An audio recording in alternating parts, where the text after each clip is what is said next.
Hello, welcome to Simulation. I'm your host, Alan Sakian. Today we're sitting down with Joshua Kauffman. Alan, really good to see you. Oh, handshake. It's good to see you, man. Give me a hug. Yes. That's how we usually do it. We talk all the time. Good to see you, man. We talk all the time, but this is a special occasion where we get to do it in the context of the simulation with all the robotic cameras that you have, and in this brand new studio that you have too. I'm really excited to talk with you and to learn what's happening with the simulation and how I can be helpful to it. Thank you. And Joshua really fascinated me from the first time that we talked. I really felt a deep emotional connection for you to what you're building into the world. Most people don't have that self-actualization, but even furthermore, your emotional connection isn't just to, building something that provides value, but it's also geared towards something that is extremely important for things like planetary health. And a lot of people don't think about that. And so when we were talking about it, you were very interdisciplinary. You were very concerned with how you allocated your time. And I thought that those things were things that I also am striving to get better at. So I really resonated with you a lot from when we first met. So this is going to be great. Thanks, man. Mutual admiration. It's been really nice being in the audience as you've interviewed people who are intellectual heroes of mine, and to be so forthcoming about your own personal growth and to see you grow as an interviewer and interlocutor in public is really cool too. Thank you. I think that one of the principal challenges with thought leadership is that people feel like they need to have a fully formed thought, and then they need to come into the world with a fully formed thought that's impervious to criticism, that is defensible in an Oxford-style debate against the smartest people in the world. And what we end up having is a bunch of individuals sitting on stages with calcified opinions that end up territorializing it against insurgents, against young people, against people who may be working a 9-to-5 job and don't have the time to read the books in order to fortify their opinions. And what I love about what you've done so far with the simulation is you're not afraid to be on stage and to say, I don't know. And you've provided an environment with the people that you're interviewing where it's comfortable and appropriate for them to say, I don't know, and where it's comfortable to be in the process of developing an opinion rather than having a fully formed opinion as if the only valid thought is one that can be put onto a TED stage and suffer or benefit from instant adoration, nonstop applause, and millions of views to solidify the reality of you as being a valid thinker in the world. So, thank you. So that's a toast to, I think, you providing an environment in which people can form their thoughts in a safe manner and take external criticism as something that can add to the way that a thought gets put together rather than hunkering down and being overly defensive about it. No kinder words have been spoken yet on this show. I appreciate. But it's also a wish for you too. I mean, Thank you. As your friend, Thank you. I want that to exist in the world. Yeah, we talked about that in great depth, like on one of our first couple of hangouts, and that also really resonated with me. So this idea of what you bring up about being okay with not knowing and being vulnerable about not knowing, I really love that so much. And I think it's crucial in not only conversation, but also in sharing and disseminating ideas, and that's right. The way that we should potentially build the future, to say that, I don't know, but it seems like clean meat is a really good idea. Things like that. I think that people will resonate with that well. And then there's always going to be that person that might say that, no, I really like to consume animals for these reasons. And then you might say, why? Tell me about your journey. What led you to that point? Or especially in the political sphere, right? That was a very scientific point, but it's even more polarizing in the political sphere. Having good conversations and knowing how to have outstanding conversations is an art that has fallen into kind of a hole that we're digging it out of. And a part of the hole is social media echo chambers. And we talked about time well spent and these movements that are really trying to. But diagnose it for us. I mean, you're in the business, literally in the business of elevating voices.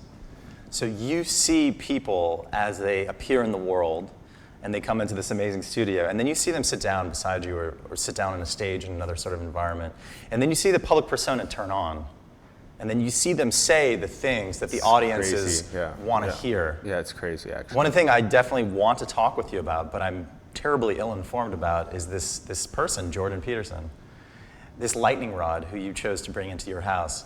I didn't see the session that you did. Unfortunately, I was out of town at the time. But I really wanted you there. But I really wanted to be there. Yeah. What a flashpoint. And it's hard not to think cynically that a reason why an impresario like yourself, who's interested in the dissemination of ideas, and possibly in the future the dissemination of questions, which is probably a more important and dignified really cool way to do it. It's hard not to see it cynically that you're gonna cultivate your own centrality by parasitically attaching yourself to the individuals who themselves have growing audiences in the same way that they do to you. And it's a reciprocity that we understand happens in the world of the dissemination of ideas. But a person who is so... Can I chime in about that before we get there? Yeah, anytime. So this is your show. Check out within what you just said. I'll give a story before we get there that I think you'll find very interesting. Justine Musk and I have been talking a lot about this, and other people and I have been talking a lot about this. I really respect her a lot, and we're going to be hosting her at a live event on the 20th of May. In about a 300-seat theater in San Francisco. It'll be nice. It'll be a nice little mini simulation event. There are strange fortresses and walls and moats and all these things that are placed around people. Medieval metaphors placed around people. Medieval metaphors. Go ahead, bring them all out. They have, archer towers and catapults in the back, and they have all this stuff that is protecting them from others. And the essence of why they have that is to prevent snakes from getting in. But also what that does is it prevents young, ambitious, intelligent people from helping them, and like you described, that symbiotic attachment that occurs where they both feed off one another and play and advance both ideas. It doesn't happen as often because of these massive freaking moats and fortresses and archer towers and stuff like that. Yeah, I mean, I love the metaphors that you're using. I think that we should also call out these people for what they are. I mean, they have, for whatever reason, consciously or subconsciously figured out that the cult of personality is the ultimate form of self-territorial power, and all the dynamics are at play to elevate these individuals because this is how the Pareto principle dynamics of social media work. But beyond that, this is also the way that these individuals have determined to maximally stimulate the minds of people longing for meaning, those who are lost, those who are unresolved, and specifically the most susceptible and the most impressionable, those who don't necessarily have the capacity to be contemplative and reflective and genuinely curious, but who react to the strongman and react to the ideological authoritarian or the political authoritarian because they seem to have all the answers. And let's just say that you're a person who assumes that the person who says that they have all the answers does have all the answers. Well, that's quite a convenient position to put yourself in because it relieves you of the cognitive burden of the actual hard work of looking at the totality of all the possible thoughts and the totality of all the possible counter thoughts and the actual difficulty of making up your own mind. It's very, very hard to do. And Neil deGrasse Tyson wrote about it at the end of his book, Astrophysics for People in a Hurry. He spoke about how grateful we must be in order to have enough time to contemplate the cosmos. Because so many people don't, in the sense of living in massive metropolitan areas that have tons of light pollution and where they're just paying for their rent and their food and their insurance, and then at the end of their check cycle they're down to almost zero, and there is no ability for them to do so. So I like the light pollution reference in there too, in the sense that it makes it hard to look up. I mean, the cosmos is everywhere. It's not just up in the sky, but most definitely it's the poetic direction we should look if we're going to think about the cosmos. And even the political sphere, it's easier to latch onto somebody that is in the media spotlight with the Pareto principle. Their distribution of content is just vastly more people talking about Trump and Peterson, people like that, than there are talking about Kauffman, than there are talking about a simulation. Oh, God forbid. Yeah. I mean, that's the irony, is that in every instance in which a person like myself or yourself is wondering, well, how can I have more positive influence in the world? The way that person is consulted using just commonsensical status quo thinking is, well, you need to elevate your role in the world. More people need to know about Alan, and more people need to know about Joshua. Even if what you're representing is a demotion of the cult of personality, you then end up becoming this ironic or hypocritical figure who suffers from the cult of personality, but who is actually trying to rail against it. The irony that's inside of that, I mean, that's the greatest compassion that I have for what I think you're going to try to achieve, is that you're going to try to elevate your own status in the world while at the same time demoting your own status and elevating the status of the question, whatever that hard question is. Right now, it's the question that's imprinted on that mug over there. Do you believe we are in a computer simulation? It's very subliminal. I'm glad you caught it. Zoltan yesterday It's caught like it right over my shoulder there. Because I know you're going to ask me that question. You're so interestingly on point about elevating the question and the importance of that. Just yesterday with Andrei Kunov, the CEO and founder of Silicon Valley Innovation Center, and with so many other people that have come into this room, I've made it crystal clear that the money is not important, the impact is important. The impact is most important. Elevating the question is most important. This flesh vehicle, this meat puppet, is going to live and die.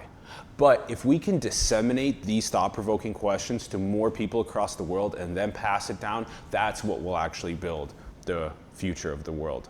I haven't heard people going around saying, hey, did you see the question that was asked? I think that's the crux of it, if you can get to the bottom of that dynamic, where it's very hard to describe a question. Yeah. It's very hard to describe why a question is a compelling question unless you have the tools or the wherewithal to begin even answering that question, which is why we're not transmitting virally questions to each other. We're transmitting answers for the most part. Yeah. And again, it's the cognitive ease, because the question makes me do effort. It gives me, I have to do things with the question. It also implies that nobody knows, and if nobody knows, then presumably there's no power. Yeah. So where's the power in staying in that space where you're answering the question without necessarily having an answer per se, or where you can issue our best guess at the moment, like cosmopsychism is like the best guess for the way that consciousness is infused in the universe, or panpsychism is another way of saying it. There's a few other ways of. Do we really know? No, we don't know, but we think that this is a theory worth exploring, and we can stay within that space, and stay within that space of wonder. I think that the speed with which we get to a resolution is the speed with which we succumb to a binary system of yeses and nos. Yeah. And I think that we need to resist the binary system of yeses and nos, of likes and dislikes, of just the general modus of reaction, of overcoming the idea that human communication should actually just be a series of extreme reactions to one thing or another. And I think that in reclaiming humane human communication, we're going to be focusing much more on the process of asking questions than in trying to have individuals who themselves are aligned with a specific answer, which is the way that the current thought leadership industry works. Great book, by the way, from Daniel Dresner on the thought leadership industry, which I highly recommend. Daniel Dresner. The thought leadership industry. That's right. And bookmark. Yeah, definitely bookmark that and check it out. And there's one of my favorite things to do when I recommend books is not to recommend the book. That's a burden. That's like when I'm in an email with a series of great links and I open the links up to 10,000 word articles thinking that that was an easy way to work through my email, but ended up creating a burden for my future where I had to pour through information. In the case of the book recommendation, I recommend reading very good book reviews instead of reading the book and then deciding if you want to read the book. Just as a life hack. Yeah. And there's some really good publications that do good book reviews. But his book is important because I think it outlines some of the thoughts that we've been through so far with regard to the importance of individuals who become emblematic of specific strains of thought, but then also the extent to which that they can commandeer other thinking through the territorialization and just the persistence with which they have to assert that they own a specific thought space. Yeah. And the reason that they use these medieval metaphors, all the ones that you mentioned, in order to protect themselves. And psychic murder. Psychic murder, moral outrage, whatever tools are in the arsenal at the moment, is because it's actually a very tenuous position to be in. It's quite easy to upend fame and popularity, except for the people who have reached the absolute highest echelon. Those people are almost unperturbable from their positions of power. But for that subset, that quartile of fame below it, those positions are actually easily upended by people like yourself. And hopefully with these questions. And so you were saying reclaiming human conversation or reclaiming human connection? I'm not sure. We'd have to go back on the tape to hear what I said. You talked about reclaiming human ability to have these nuanced positions on things and not just binary answers. And and that word reclaiming is that like retranchist nature of it. It's a very dangerous word to use because it exposes me or others who use a word like that to the attack of like, well, it never really existed in the first place. And so how are we going to go back to a place that didn't exist ever?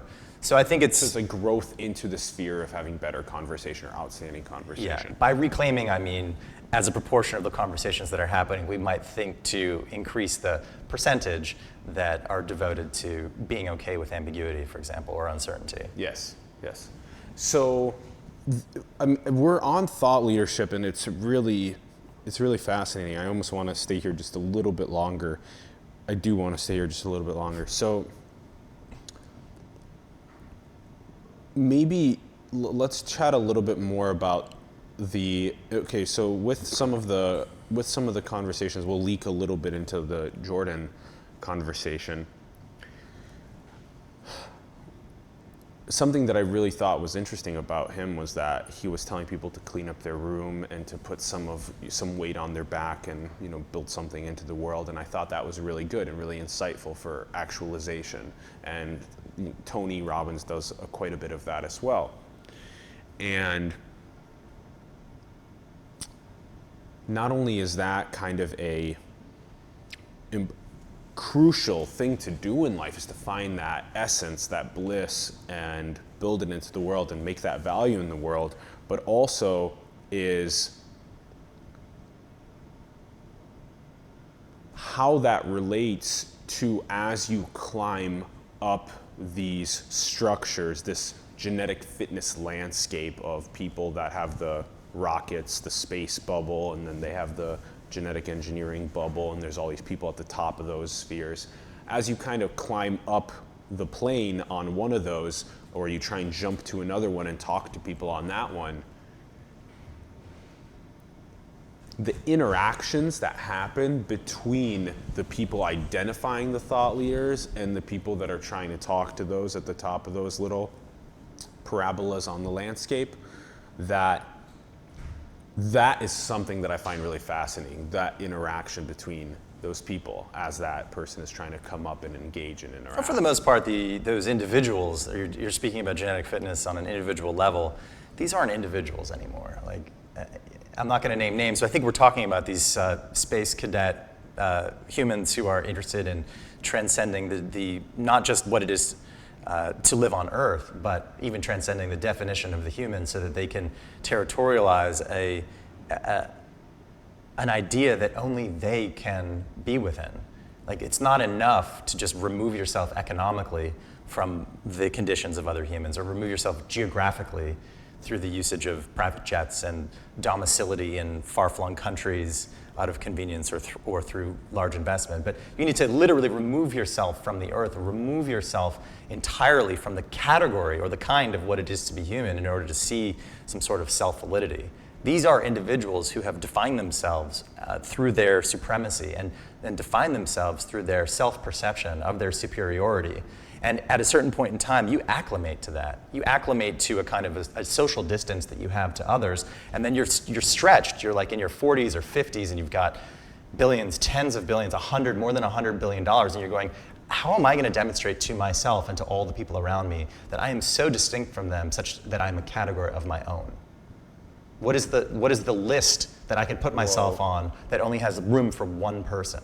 Whoa. This is this feeling that I have from these individuals, and you create it through mechanisms that are apparatuses that extend individuals into corporations and large-scale systems such that we equate the individual with the process of reformulating the material fabric of the surface of the earth via their organizations, like the way that Tesla needs to get rare earth metals to come to a place to be reformulated with technology from Japan, or just the resorting of the atoms on the surface of the earth by Amazon's functions. And I think it's important to just de-emphasize the individual here, and especially as you confront the Jordan Petersons of the world, and any of those individuals that appear to have this scintillatingly clear notion of individual responsibility. We need to recognize that we are in this together. We are deeply intertwined. Why people are in the condition that they're in is not necessarily because of themselves. It could be a product of the world we've built around us. Genetic or epigenetic factors. We know that geography is destiny. We know that zip code is the greatest predictor of the outcomes of life. Yes. And these are not people's fault into the worlds into which they're born. You can't just irresponsibly tell people they need to buck it up and face the world with a new level of masculine aggression. And only if they do that, then everything is going to fall into place for them. And by the way, fall into place in what way?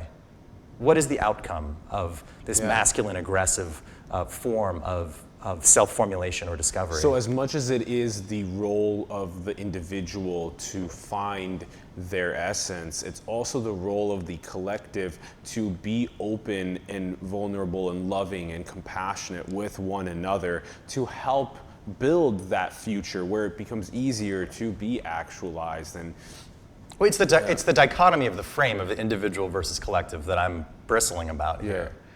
It's the notion that especially in these moments of vulnerability, whoever the vulnerable are who check out Tony Robbins or find their way to Jordan Peterson's ideas. I don't know if it's ideology. I haven't read his books. I can't say. I don't actually know him that well. These vulnerabilities are based upon individuals who themselves feel as if they've become victimized by large-scale systems. And instead of going, wow, I've been victimized by a large-scale system, or having the acuity to realize that they've been victimized by large-scale systems, understanding the operations of large-scale systems, then potentially agitating or becoming political around the formulation of large-scale systems, they somehow have been convinced by these cult of personality individuals that really they're the problem. They've been pathologized. They've been victimized by a system, they've then been pathologized, and then they're being told that it's up to them in order to engage in a form of self-rescue, despite the fact that their plight wasn't necessarily of their own. Sometimes it is, I'm not one to say, but in most cases these are systemic effects. And in most cases you can trace systemic breakdown to the individual effects that people have that make them vulnerable to this kind of dichotomous thinking that's propagated by these cult of personality thought leader individuals. So it's a good way to talk about the impact that an organization is having on the world is by talking about the people that are doing things like all of the janitorial staff at Google. Replaced by robots. Those are useless humans that don't deserve to live. Oh my God. That's not me talking, of course. I mean, I'll do that occasionally, but... This was no. Keep going, gentlemen. Are you a personality in the show? Should we No, engage in a yeah, conversation? no. He is. He does. He comes into the conversation. Oh, that's awesome. Okay, because I've actually Absolutely. never seen your show. But you guys go. I mean, I got nothing to add. A lot of big words for me here. Me so, too. I can't. Me too. But what I'm doing is like there is a subconscious mind that is engaging in a process of color commentary that internalizes the words that are spoken to them, and I just janitors, fuck them. They brought it on themselves. Janitors brought it on themselves. They were the ones that grabbed the mop. They were the ones who decided that this was going to be the course of their lives, and so therefore they should be held responsible for their own actions. Preposterous, right? He's making me want to. Yeah, I'm literally tearing up. Yeah. Preposterous, right? I'm not saying that all the viewers internalized what you had said in that same way, but some did. People are being conditioned right now to believe that certain human beings are unworthy of being human. And that's the class-based speciation, potentially, that could be happening, like you were discussing about humans wanting to differentiate themselves so much, not just geographically and economically, but even more so change their genetic code, add all these different types of augmentations to their humanity that differentiates themselves so far that it becomes a speciation where the humans, I can't even imagine how little spirituality somebody has to have in order to think those thoughts about other people not having the right, not. Oh, it's the spectacle of the untethering. Like if you live in, if you are living in a precarious time, I think that we're very much still living out the financial crisis from about 10 years ago or so. Like we're still sorting this out. We really didn't deal with it. Yeah. We're not going to go into financial crimes that were involved and the fact that they were unpunished and that Wall Street bonuses were up 17% this last quarter. And these are the sort of, we were talking about puppeteering before, the meat puppets. Well, to the extent that the meat puppets are actual puppets, they're being puppeteered by these large-scale entities that are far from them. I'm not talking about conspiracies or Illuminati. I mean, I've spent time in these worlds. I consider myself to be an investor myself, so these are my friends, and I'm in this world of the deployment of capital. Just as simple as Coca-Cola, high fructose corn syrup, open happiness, all their slogan, all this kind of stuff, right? Just Sure. But I think that what we're witnessing in this moment is a live memory that's been embodied within the core of people, that your reality can change irrevocably and instantaneously in a way that you can't understand. That's what the main lesson was from the financial crisis of about 10 years ago. Yeah. Something can happen far away that you don't really understand, that changes your fortunes in an instant. The inverse or corollary of that is cryptocurrencies. Is the allure to treat that as a kind of mirror state. Like something can happen very far away that you don't fully understand that can change your fortunes immediately and instantly. And we have these extremes, these extremes of unknowing and the extremes of ignorance that can change your fortunes on the downside or the upside, that are just symptoms of the same sorts of extreme binary reactions that people feel like they need to have to people who are dividing them, to the Jordan Petersons or Donald Trumps or frankly the people who need to demonstrate their separation from normal humans to the extreme, or what I just coined the spectacle of the untethering, that a person needs to like detach themselves from any prior definitions that would constrain them. We're not talking about human freedoms anymore. This is not about what does the law say you can or cannot do, or what can you do upon others. Like we're already with the extreme wealthy, who I think you're alluding to, at these like top of the genetic fitness pyramids, like they have enough money that they've been able to manipulate the law to their own ends. Like, and they've been doing this as games. The Ryan Holiday book that came out that documents the Hulk Hogan and Terry Bollea versus Gawker case and the financing from Peter Thiel and others, like, and I don't need to list you the other examples. Can you give just a quick summary of that, as quick as possible? As quick as possible. Yeah. The very quick summary is that, well, I mean, how do I do it in a way without picking sides here? I think it's important to, of course, to recognize that Gawker was a publication that had entities that were really kind of bottom of the barrel gossip mongers in a way. They had stumbled upon content, or the first part of the story is that they had outed Peter Thiel as being a homosexual, which was widely known at the time, but it just wasn't in the press. This built up deep resentment in him because he felt that this was a matter of personal privacy. He was looking for an opportunity over the years in order to sink Gawker permanently, and had somebody working on his behalf looking for plaintiffs that he could support. And several years later, a video of Hulk Hogan having sex, this is a professional wrestler by the name of Terry Bollea, was caught in security camera footage, or actually embedded in a kind of a fire smoke detector, of having sex with his best friend, Bubba the Love Sponge's wife. And this information was leaked. Several years after that it was first leaked, Gawker decided to post it for whatever inflammatory purposes, and Hulk Hogan decided to sue. Now, this is a case that Hogan may or may not have won, depending on the resources available to him, but with the infusion of the near infinite wealth of a billionaire, he was able to get a settlement that I think ended up in the 130 to 140 million range for himself, and ended up bankrupting Gawker And that was kind of the end of the story. But Whoa. the lesson of the story in this particular case, notwithstanding what you think about, well, should this video of Hulk Hogan having sex with his best friend's wife be released on the internet, and the legal grounds of that, and that's subject to dispute, the superficial description of a very well-capitalized individual finding a plaintiff in order to supercharge, turbocharge their legal efforts in order to bankrupt an entity that they have a historical grievance against, this was a revelation of sorts. That's a great way to put it. Yeah. So their control over the political exactly. sphere. So the degree to which incredibly wealthy people can shape public narratives.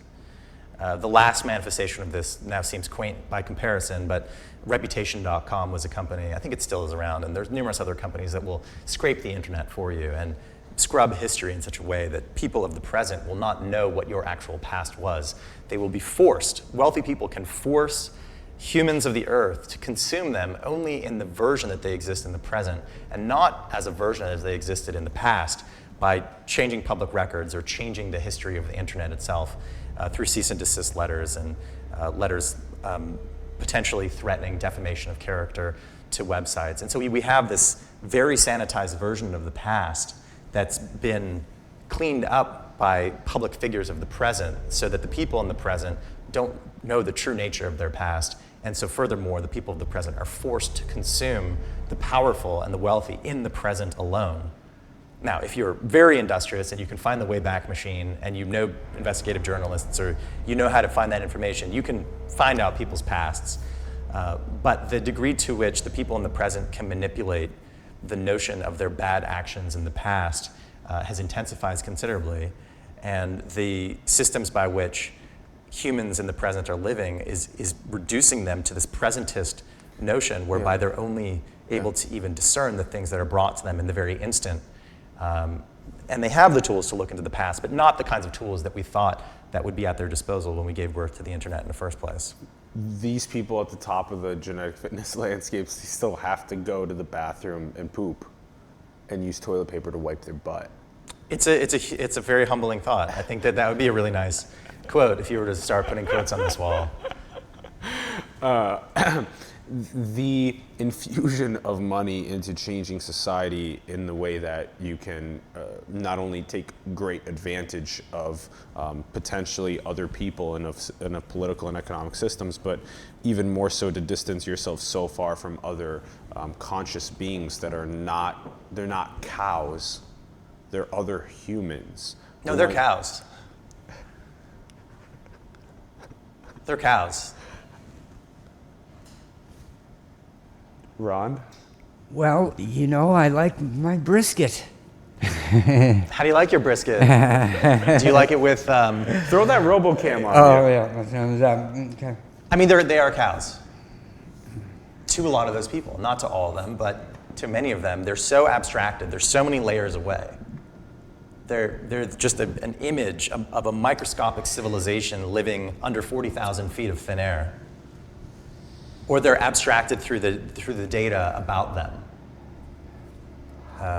And you look at how hard it is for these people to fake the sincerity of real human connection, like this tour that Mark Zuckerberg went on to kind of test out the credibility of him as a political leader, and just how tone deaf and how awkward he is interacting with the meat puppets or the meat skins or whatever derogatory term we use to describe the deep, wondrous complexity of the human body, but the way that he's been abstracting those people through layers and layers and layers of algorithmically generated snapshots about who people are and how people are serving his best interests, which is to productize them for advertisers. He's deeply unconvincing. And there are several other people in that echelon who are very, very human, very, very real. And I don't want this to be about like naming names of who's the real and who's the not real, but one of the great pleasures of going to the World Economic Forum every year is that I actually get to spend time with some of these individuals and have at least a 2 to 5 minute conversation with them, and that's enough time to know what's behind the person, the human who's leading your world. How do you enter that conversation? What do you do? Do you mean how do I physically, break down the gates and get myself to even be in a room with those individuals, or That, and then even further is, do you what energy do you bring to the first engagement that you have with them, the first interaction? Are you making eye contact and smiling? Are you coming in with a hug? Well, I read Robert Greene's 52 Laws of Power the night before, and then this is just going back to your bookshelf over here. I'm gonna bring out some books here. Yeah. Yeah, I'm gonna bring out some books. Ray Dalio's a decent guy. Let's see. There we go. I read these books. Yeah. Cover to cover. Yep. Insane. They're literally conversations with the people at the top of the now I'm joking. I'm actually in jest at this moment. I don't mean these specific books, but there's no trick to it. I think that the people who are looking for heuristics to be authentic are always going to come across as being too contrived. But heuristics are generally a good principle to follow. Things like if 90% of the people that are at these tops of these genetic fitness landscapes do things like meditate in the morning and the evening, it's probably a good thing to apply that to your life. 90% of people at the top of the genetic fitness landscape, this is a very problematic term that we should talk about and probably disabuse and dispose of as quickly as possible. But 90% of them are told that this is something that they should tell their audiences in order to come across as being deeply human and spiritual as well. You think so? Let's not talk about genetic fitness here. Okay. Let's understand that to get to that level is to have understood and wielded, as well as possibly manipulated, very large scale legal and social and emotional systems. Okay, but what about the opposite, right? You brought a lot of value to the world, you brought a lot of competence to the world, and then you did achieve to get to this top of this fitness landscape, this competence landscape, let's call it. In many cases. And then in many cases. You're looking at the people who succeeded, and if you ask a person at that... succeeding socially as well. Some of them. Yeah. But ask some of those people, how did they succeed, or what led to their success? And the most accurate and humble and truthful answer is that a lot of it was luck. Yeah. What you're getting is an incredible selection bias. You're getting a selection bias for the successful, and you're asking the successful, who themselves largely became successful through an attribution bias by congratulating themselves on their own awesomeness, to then tell you how they became successful in the first place. And a lot of them are deeply pathological because of the bias against thinking that things are about luck, a bias against thinking that it was possible that other people contributed to your success, and this very pernicious bias of self-attribution. The reason that something is the way it is because of the individual who seems to be taking all the credit for it. When in reality, they're an avatar for an incredibly complex system. Yeah. Tens, hundreds, millions of people, or in the case of Facebook, I would say that this has got nothing to do with Mark Zuckerberg. This has to do with an individual who happened to find the levers and dials that just brought out an extreme version of human nature, and that he should be taking far less credit than he's actually getting. And I think that's exactly this bias, this idea that we should be celebrating the individual who was elevated to the top, that takes the reality away from the population that built the platform in the first place. This is a large-scale collective effort that happened to be brought into being by a few individuals who themselves wanted to take a disproportionate amount of the credit. But this is a large-scale, very complex organism that just happens to have a lot of contributions to it, while also at the same time having just a few people who are taking all the credit for it. Yeah. So we need to totally destabilize this notion of individual success. I know Tim Ferriss not well. We've met a bunch of times. I had a conversation with him at South by Southwest last year around how he has very little to say around how people should exist together, how people should connect as groups, how people should wield collective action and collective deliberation and create large-scale systems. Most of what these individuals espouse has to do with speaking to you as an individual. It goes back to this Jordan Peterson notion before of like, you're not adequate. You as an individual are not adequate. Drawing a circle around Alan and going, Alan, I'm really sorry to say, nice socks by the way.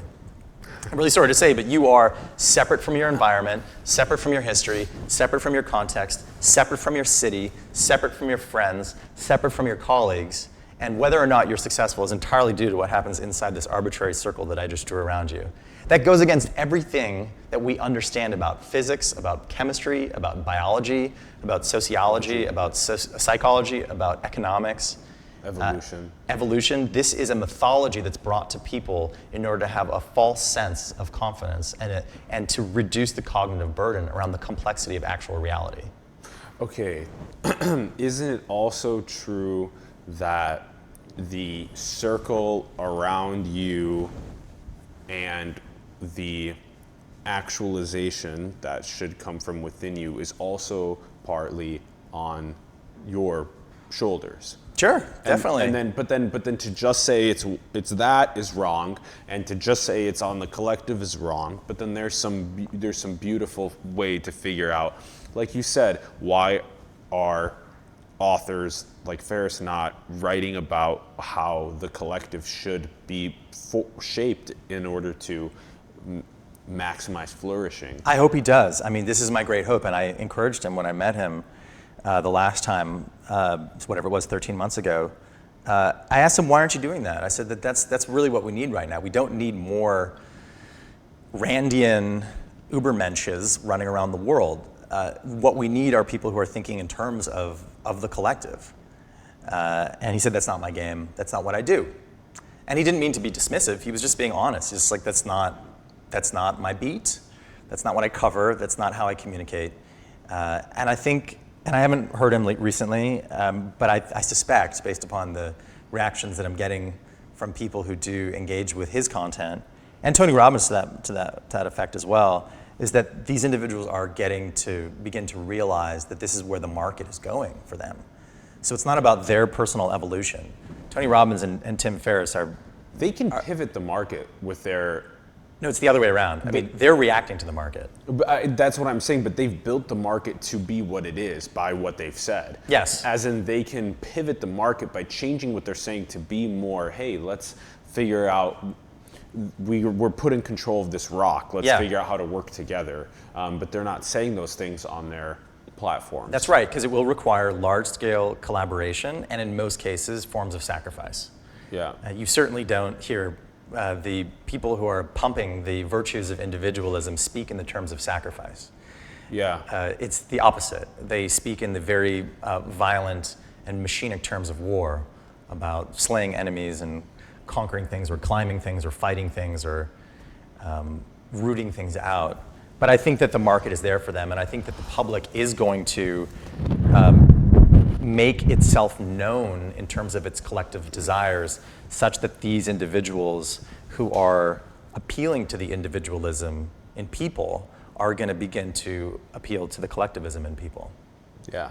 I think that that's going to happen. It's also the responsible thing. And whether or not they arrive at that through their own meditations and reflections, or because both of these people are incredibly data-driven and they're just going to do the things that their customers want them to do, it's inconsequential to me. I think that it'll be done with the same level of success.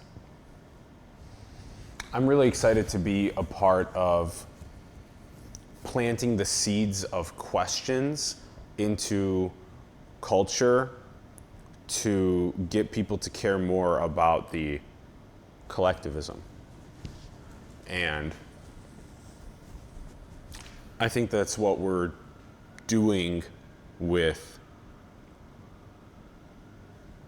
the different topics that we speak about on this program, but also when we talk about clean meat, we talk about it in a way of agricultural sustainability. And when we talk about robotics, we talk about it in a way of getting people out of the dirty and dangerous jobs. The clean meat one, I mean, cellular agriculture, I buy that entirely. That's why we've been looking to invest in cellular agriculture companies. The argument for robots getting people out of dirty and dangerous jobs, I buy that to some extent. You know, I was talking with somebody at a very large consulting firm. He runs a large consulting firm last night, and he was saying that, you know, the Eli Whitney and the cotton gin and what it had done to take people out of dangerous and arduous work. I do believe in that, but I don't believe that we have a really great consensus definition of what arduous is. Correct. Because most of how most people conduct their lives, to me is almost inscrutable. It's not that I think it's arduous or non-arduous. I can't really, truly, and honestly say that I understand it. Well, so we're going to get there. A lot of what we're talking about is human design in general, the design of humanity, and the conversations that are really important for us to be having. And so that's where these questions come into play. These questions, these seeds that we can plant throughout society and then give them water and then let them grow and flourish to be what they end up being, which they're just way past. These questions are way past our organic bodies. They're way past that. That mimetics is way stronger than these genetics. Which mimetics? The questions of what should we do about globalization? What should we do about wealth inequality? How will we teach AI and robotics ethics? These questions are far and large more important than my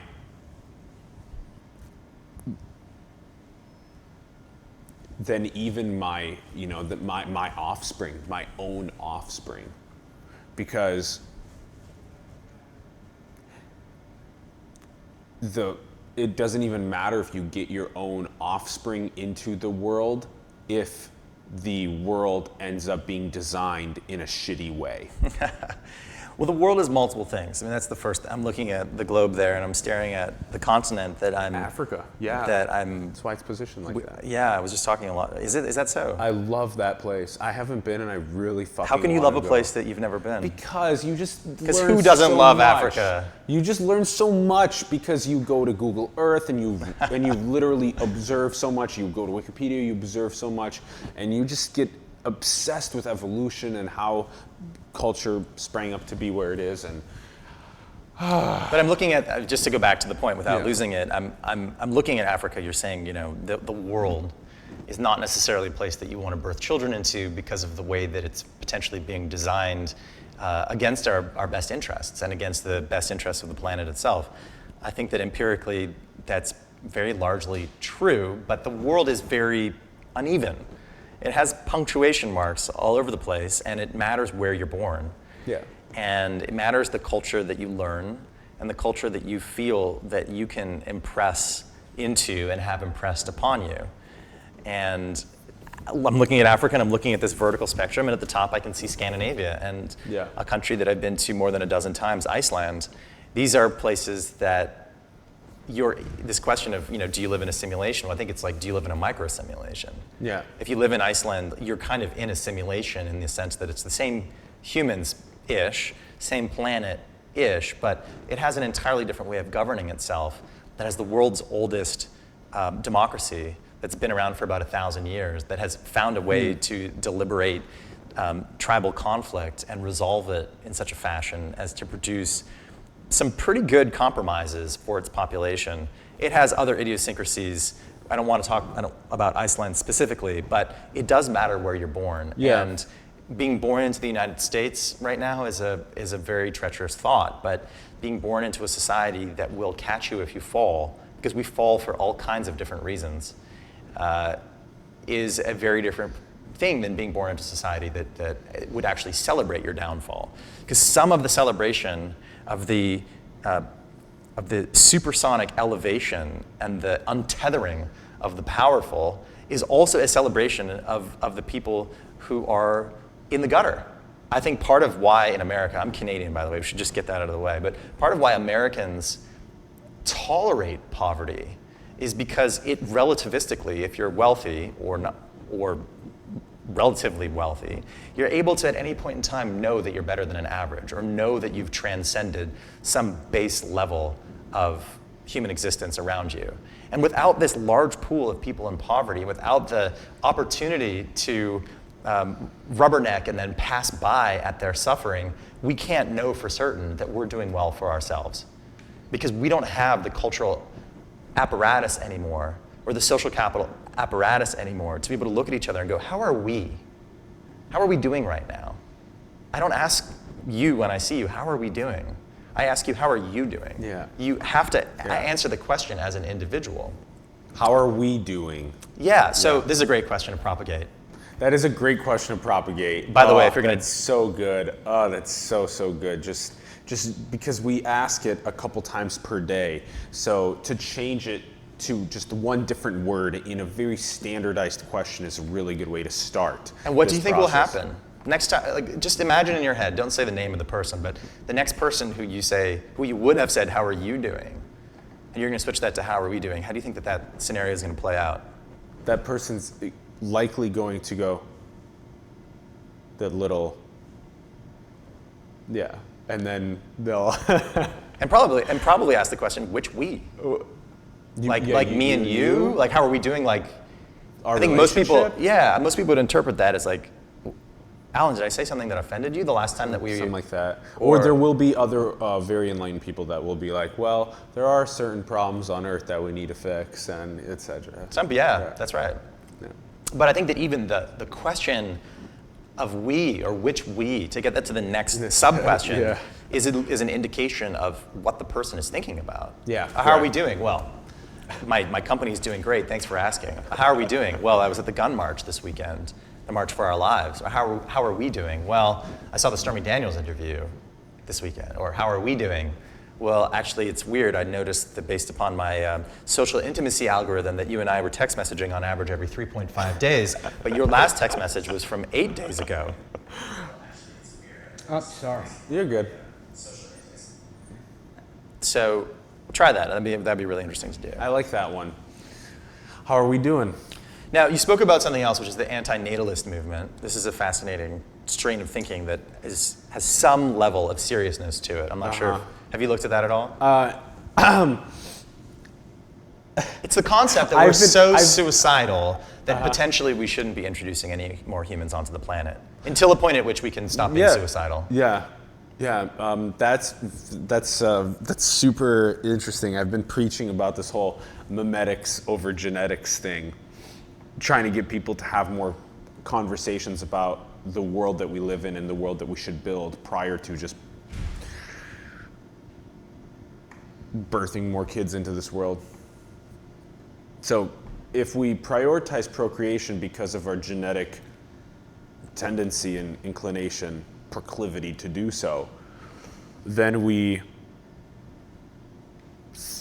take our ideas about designing the planet take a back seat to having children. I don't follow you.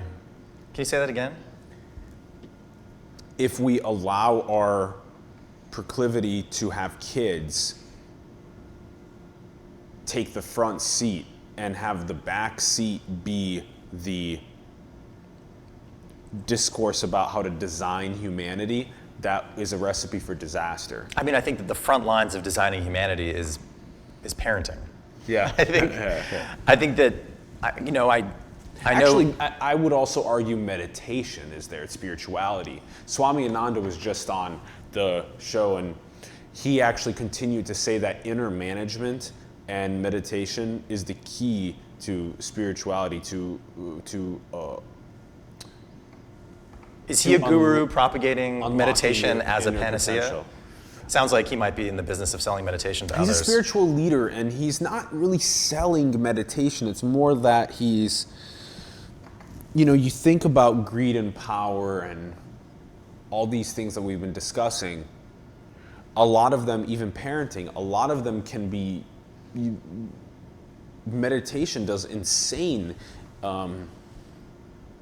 affects humans in insane ways that we don't even understand. But for example, in parenting, the calm that we have in parenting, the more insight that we have into the way that the child is observing the world around them and being raised into the world by you.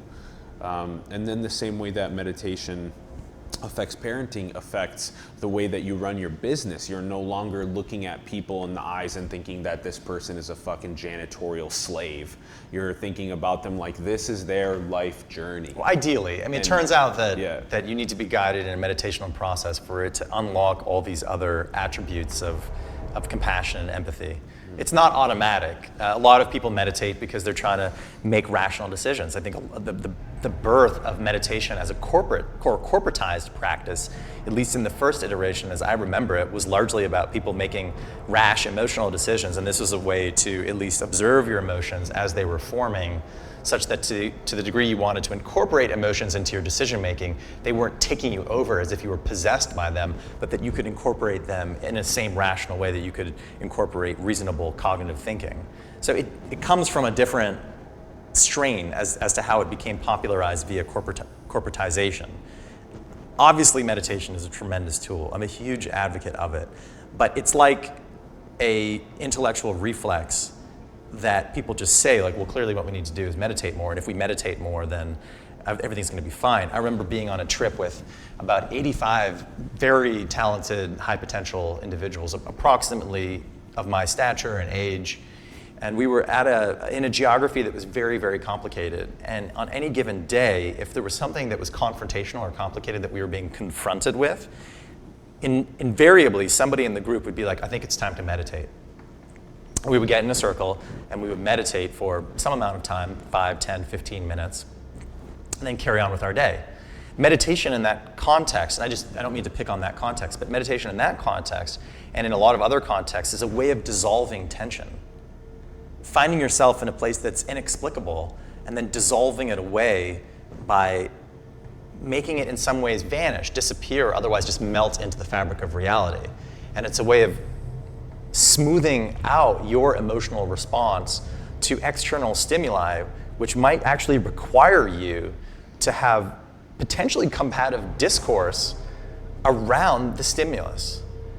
So I see it both ways. I see it as an intellectual reflex of like, you gotta chill out and you gotta meditate more, and also as this possible tool to strip people from the agency of the discourse of combative reality.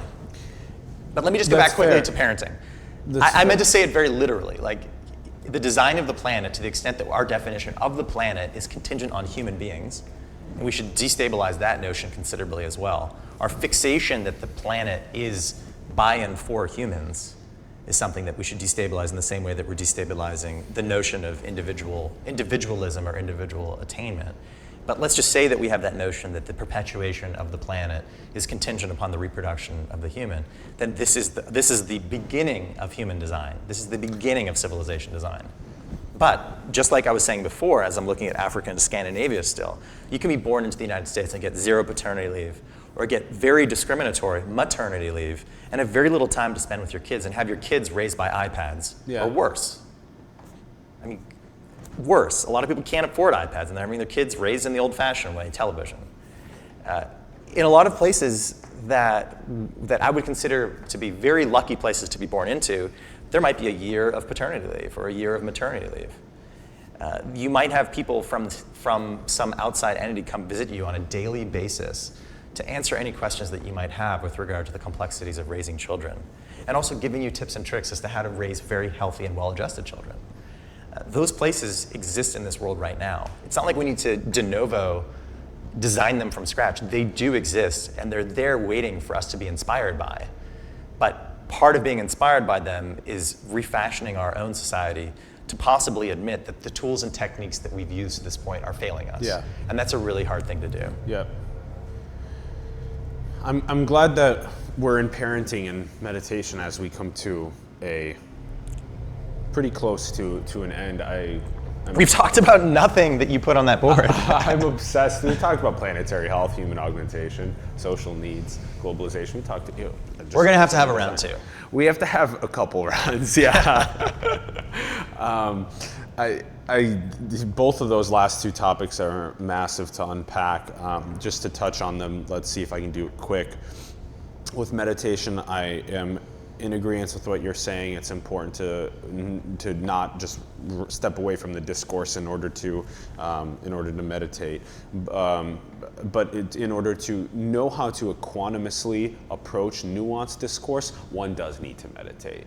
You can't approach nuanced discourse without meditation, because nuanced discourse does not occur from. Anyway, put that aside. Now, you had a good thought there. Now moving to parenting, because I know we can. You had a good thought there, we can spend a lot of time unpacking that. You need the meditation to have a nuanced discourse, and so there's that. And then the parenting side of things, I've been for a long time propagating the thought of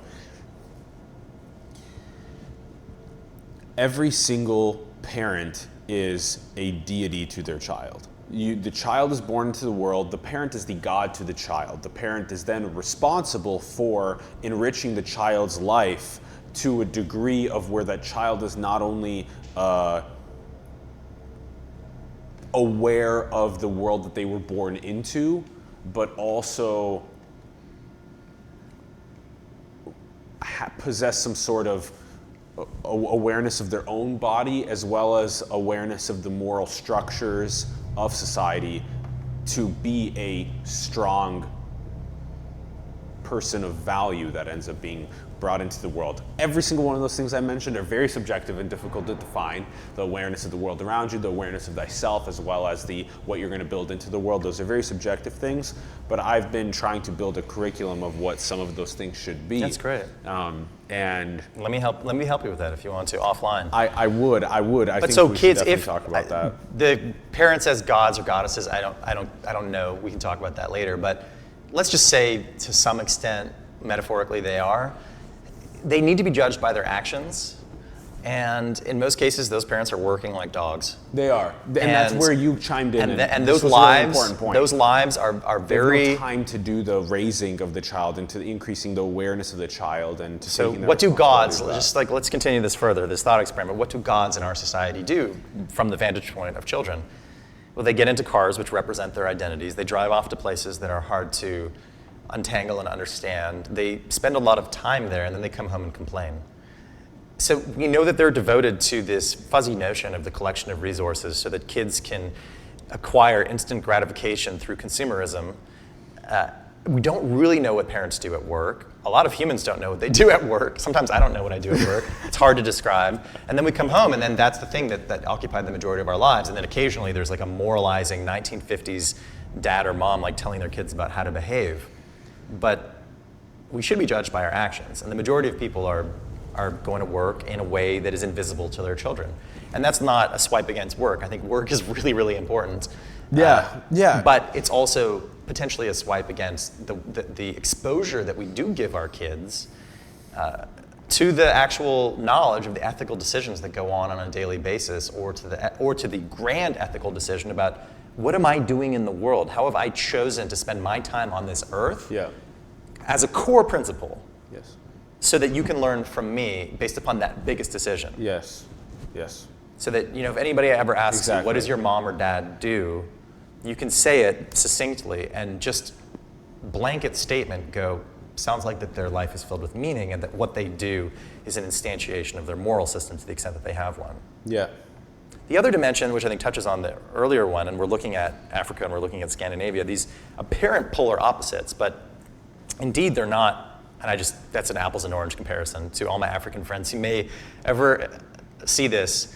I'm not comparing the entire continent of Africa. There's so much diversity inside of it. But what we have is a system in, for example, Scandinavia, whereby you can rely on your culture to do parenting for you, where not all of the pressure on the raising of quality children is on the parents. And this is where I wanted to make sure that we were on the same page with the metaphor of the deity. The deity is just the first line of connection into the birth and the responsibility, and then the second line of connection are the community around them that can then also be these deities that help guide the child through a prosperous life. So I agree with the notion of community and parenting a lot as well.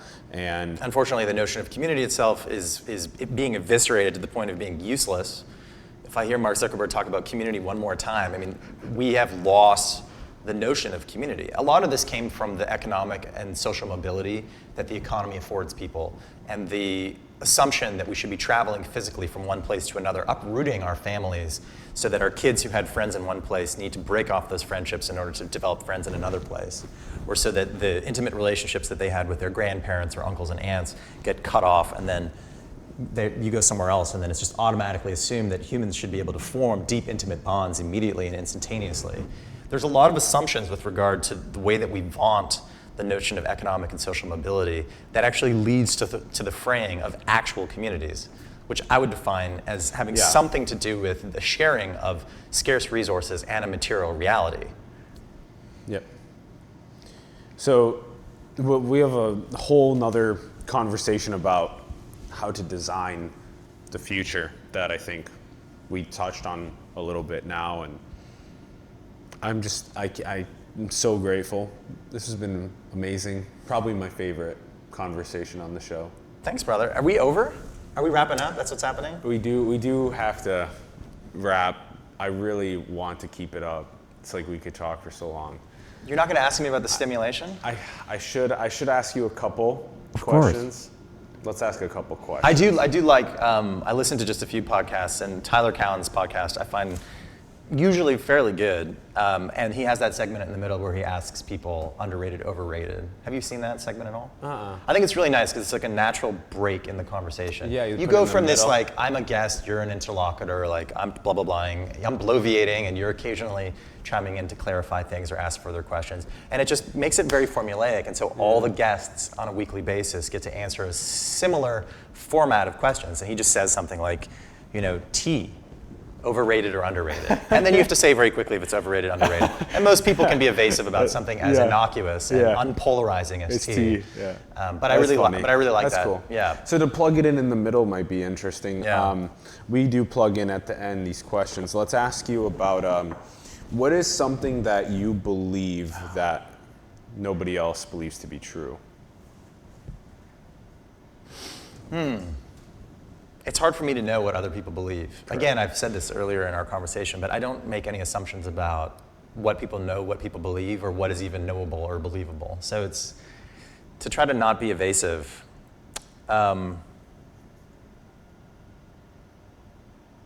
Let me come back to that one. That's a really hard one to answer. Because part of it, I could give an answer, but then it's like, what? You don't believe that somebody else believes that? Well, So that question's a bit of a trick question. You could say it, and even then, we could say that, a very small percentage of people think that, or whatever, from your general analysis of society, Yeah, all right, let me throw out one that I've noticed has been bubbling up, and in speaking to a good friend this morning, it bubbled up again.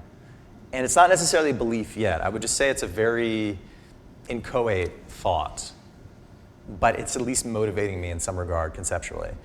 I think that the outrageous extremism and reactionary nature of human communication that's being elicited by the social platforms that people are on right now is somehow, if tenuously, if super tenuously, but somehow connected to the binary nature of computation itself. Interesting. So getting people to go through these sort of yes-no arrangements of like, I agree or disagree, or I agree or disagree on some extreme degree, and rather than taking these nuanced positions in the middle where you defend them and discuss them, but the notion of polarization itself, or just, let's just say intensification, is almost a better way of saying that given any response, intensify it or amplify it to the extent that it occupies an extreme so that from a distance it looks like a binary kind of arrangement. I think that process, if tenuous, I agree, it could be super tenuous, is related to the fundamental binary nature of computation. It's fascinating. Yeah, the next question is, he just answered, are we a computer simulation? Right there in that question. Yeah. In that answer. I didn't answer that question. Well, I think so. Well, that's a good segue into that question. It definitely is. That's a really good one. So it's more of I answered your question in an evasive way in the sense that I basically said, all right, there's a few thoughts that I incubate for long periods of time. And I have a bunch of other ones that aren't ready to be released in conversation. That one's a really good one. But that's an interesting one that has been bubbling up that I'm now testing and getting, PhD mathematician friends of mine to just like shoot down entirely, but it seems to be something that's grounding my paltry mind with regard to that. I really like that one. And I think it really relates with people to say that, so many people that say that, the brain is just computing what it's perceiving, that can be a good way to get people to understand that they are just gravitating towards the zeros and ones rather than all of the nuance in the middle. Computers don't go to nuance in the middle. There's a way of representing the middle, or what we used to call the mesosphere. This is a fascinating space between the macro between the macrosphere and the microsphere, these like inner spheres, but the Mesosphere. mesosphere itself. That's the first time I heard of like the comparison between the cosmos and the atoms Yeah. as the mesosphere instead of humanity. So we haven't had a chance to talk about informality. Oh, me as in M-E. Me. M-E-S-O sphere. Meso. No, not miso, like ISO friendly. No, not that, miso. Okay. No, Okay. nor the koji spore-based Japanese condiment. Not that miso either, but it's a scalar attribution to this kind of middle level. How's it spelled? M-E-S-O. Yeah. Some people But might I say thought mesosphere. that does kind of seem like No, it's okay. nothing related, but Okay. nice elision there. Okay. I like that productive confusion. So, but let me just, because you said it and I want to point it out, you just talked about, you were in some ways caricaturing people talking about the brain.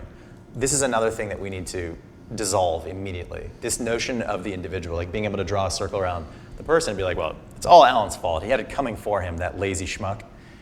The same thing, like the nature of the human is in the hippocampus, or the idea of why Alan is acting the way he is because his prefrontal cortex hasn't turned on fully yet because he's still 17 years old. His amygdala's overreactive. Exactly. So this idea of the second circle of the brain, where I'm like going to draw a circle around your head as if I was going to decapitate you. Go ahead, draw it on me too.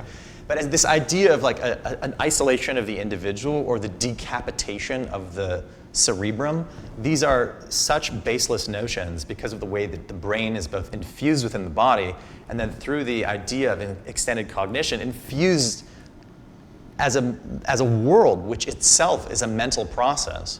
Cognition is infused in the world. It's infused in each other. We've become more each other as a result of being together, as a result of doing this together. That if you hear people talking about, well, there's just this part of the brain that explains everything, that should just be immediately disregarded and disabused. In the same way that drawing a circle on the individual should be disregarded and disabused. These are the mind viruses. These are the bad mind viruses that perpetuate sloppy thinking and inaccurate depictions of reality.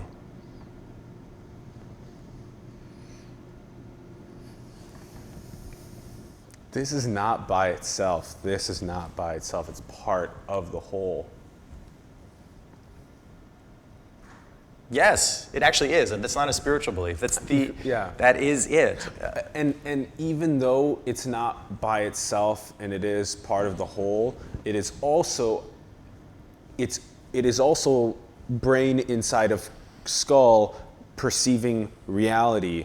And so because of that, there is then also some responsibility in here as well to also find, even though the world outside might not be fine-tuned for the perfect being, there must also be some sort of recognition of this being in here trying to go and seek what that is, that perfection or whatever it may be. I can't get sold on just the collective thinking. I think there is some individualism thinking that we still need to unpack and talk about. Oh, no It's a doubt. I mean, but long-ass we are instantiations of collective ideals. And so even though these, I'm going to point to Tony Behave, Robbins and the Tim. Sapolsky book. It's come from human evolution for so long that your microbes are dictating what you're eating more than you are, and that your ancestry down the line is the reason why you reacted this certain way to what happened, not just you. I have free will and I reacted this way.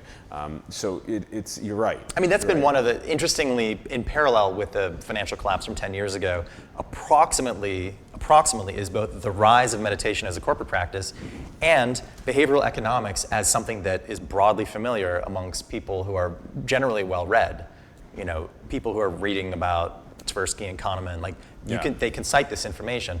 Why is this relevant? Because it is going towards the destabilization of the notion of the rational individual. And we should really thank them for that. I've never once said the individual has got nothing to do with it. Yeah, correct. It's more about the posture that we take with regard to, you know, the things. Correct. The world is screwed.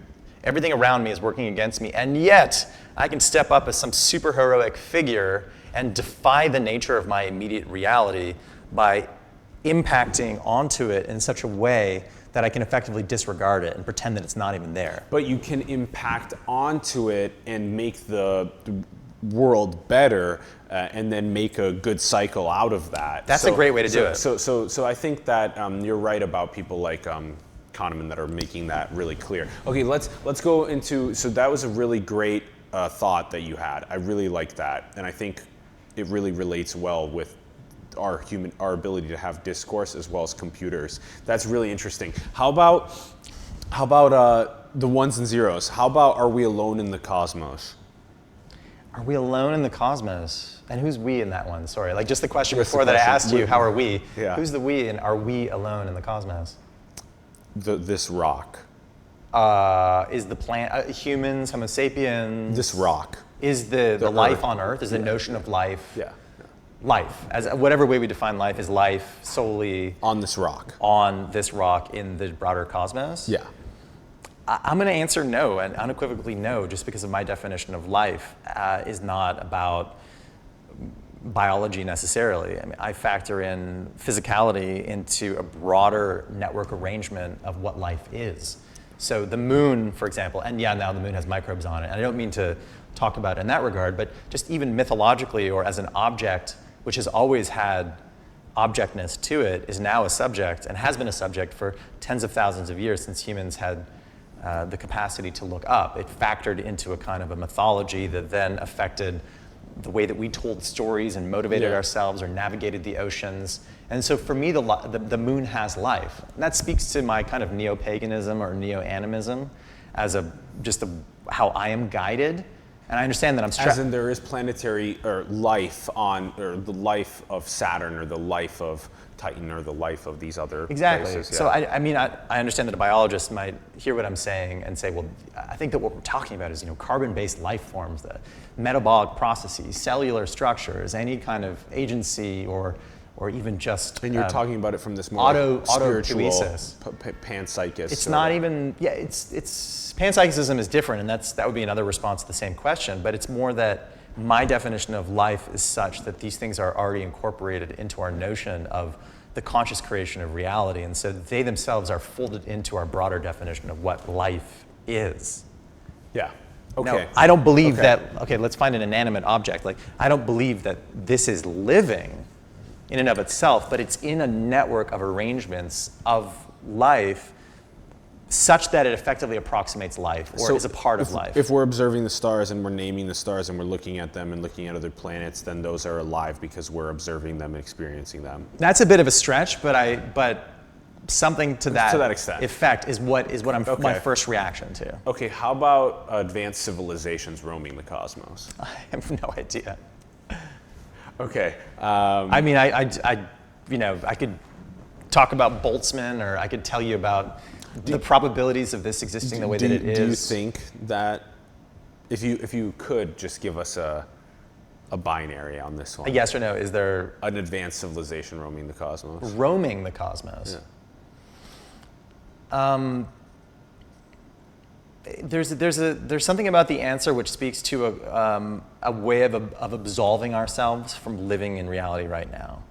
Okay, but I would also argue that there is a beauty to the answer that enriches our state of existence. Yeah, I mean, the short answer is we are the advanced civilization roaming the cosmos. Hopefully we can get to that point, yeah. I think we are. I mean, we are in the beginning versions of designing that right now. that, yeah. So yeah, I think that we're there. Are there, in a Star Trekian fashion, like are there spaceships or other modes of quantum teleportation from one place to another happening in the cosmos? I would say I would like to believe that, but I don't.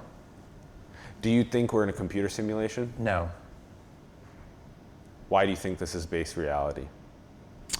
I think that people use the notion of simulation to distance themselves from responsibilities that they have in their real lives. Let's argue on the other side of it, which is that the idea of understanding a computer simulation also gives unique insight and perspective into the world that we live in. I think people are desperate to believe in something like a simulation so that they could absolve themselves of having to make tough choices. I would say that is a perspective to have on it, and then the another perspective to have on it is that it can give these really profound understandings of the world that we live in, as well as what the potentials are of worlds. And I think that is consciousness expanding enough to not absolve me from my duties, but more so. So that's my perspective about it. I agree. But I would say, you think it's called simulation series. I would say that when I see people talking about the simulation, it's a way to kind of put ourselves in our place and then allow us to cauterize in that. And it's kind of a meditation for geeks to talk about the simulation. It's like,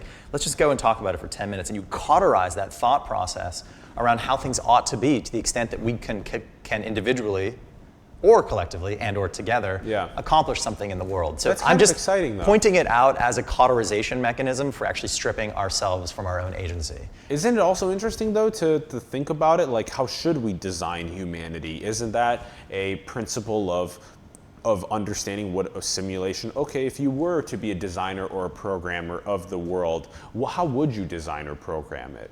And so these sort of... It's interesting to think about, but it doesn't resolve in that. Like if we had a manifestation of the simulation that allowed individuals to actually be designers of the simulated world in which they were operating, to enact ideas inside of it, I would be very much for that world. But it also turns out that is what our world is. But if you're in that world and you believe in the simulation and you think that we have no free will or agency, then you end up just kind of being blasé about things. Or worse, you end up having those attribution biases where you go, look at me, I'm so fucking successful. It's because the simulation made it so. Do you think that there is a meaning or a purpose to life? Expressible in a single sentence, or I think that there's not one, but I think that there's many, and I think that many of them are not currently accessible to us because we don't speak all the relevant languages. What are some of them? And don't have all the imaginations to be able to picture them. What are some of them? Meanings and purposes of life. Let's pick it up on another conversation. Okay. I feel a little taxed mentally at the moment. How about and that's an opening to a series of other conversations. Very simple one then, maybe simple to end. What is the most beautiful thing in the world? The most beautiful thing in the world, an object, a thing, the most beautiful thing in the world. A thing can be anything.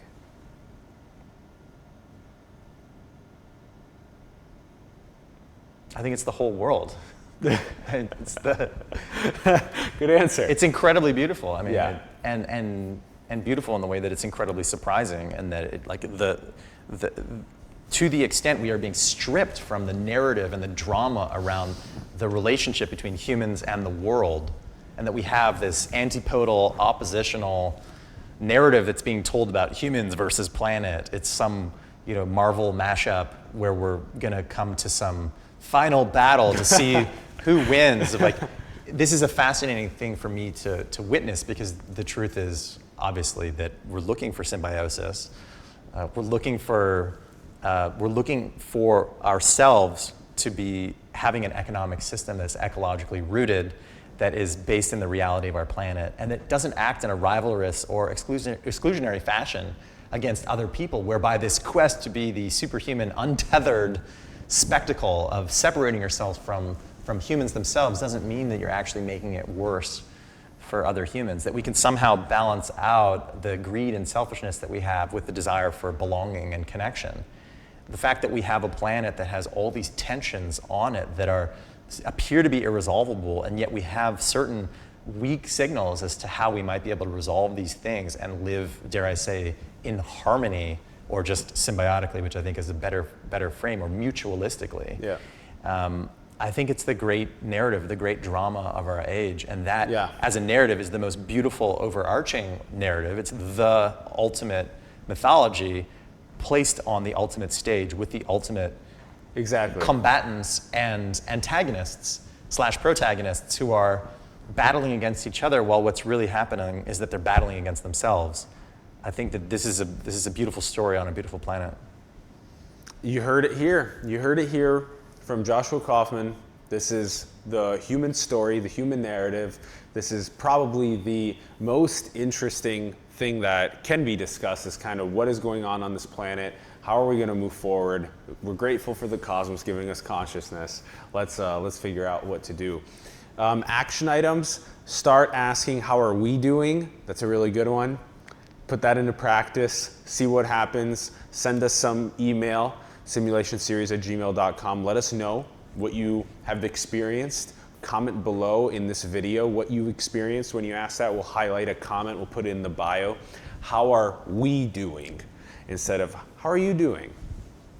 Also, another good action item is just in general, think about designing humanity. Think about what world we should live in, how we should get there, how we should design it. So I'm just so grateful for where we went with this conversation. Definitely my favorite one yet. It was very cool. Thank you, brother. And Thanks for the opportunity, and I look forward to seeing you around So all the much love. time, given that we share a city, even though share you a can't city. see the city here.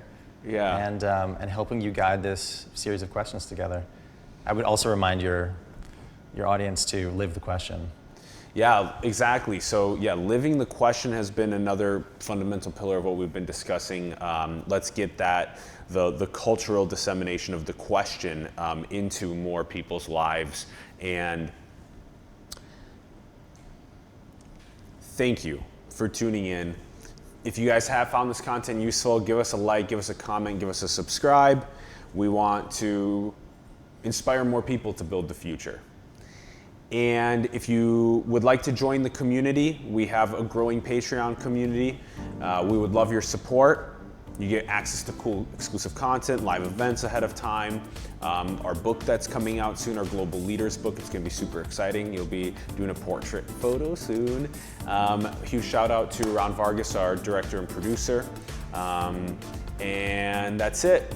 We have Jared Faison coming up at 3 o'clock. We're excited for that one. So stay tuned and we'll drop that one soon. Thanks, Alan. Thank you. See you next time. Yeah.